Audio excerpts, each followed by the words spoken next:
next day after the assassination, in Dealey Plaza, November 23rd, the day after the assassination of John F. Kennedy. All right.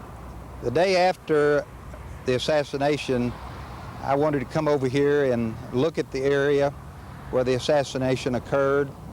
I had heard reports that a bullet had struck the curb on the south side of Elm Street, and that was an important thing to me to go to that area that I thought would be the area where the impact occurred and look for possible bullet fragments.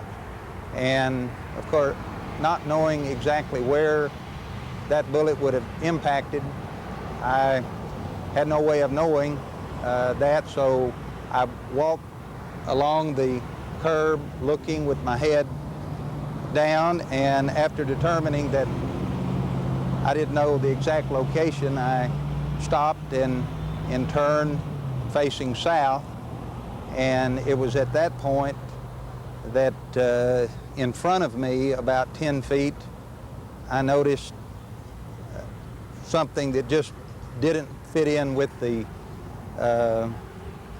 rest of what was on the ground. There were leaves blowing about. It was a cloudy, gray, overcast time of year, and reached down and picked it up, and at that time knew that I had something that most likely was significant.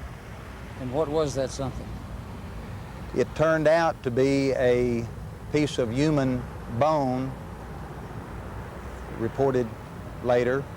It was a slightly curved piece of bone, jagged, fragmented edges. The side facing up to me was smooth. The opposite side, the side down to the ground, was slightly red with bloody tissue on it. About how big a piece of bone was it? Approximately 2 3/4 to 3 inches in its longest side. Did you find out what part of the human body that piece of bone came from? A pathologist that looked at that piece of bone identified it as being a piece of the rear portion of the skull. It was almost in thickness about 1/4 of an inch, and it was identified as the upper rear area, right rear area of the skull.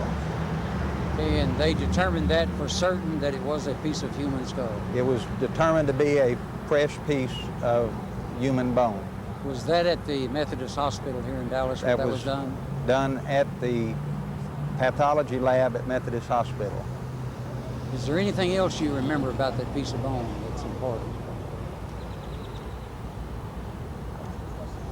I noticed what appeared to me to be very minuscule lead fragments. And when I say minuscule, they would almost be like you would take a pencil and make a dot on that fractured area. It was on the margin of the fragmented area. It was not on the outside or the inside, it was on the broken area. And there were at least one and possibly one other one in there.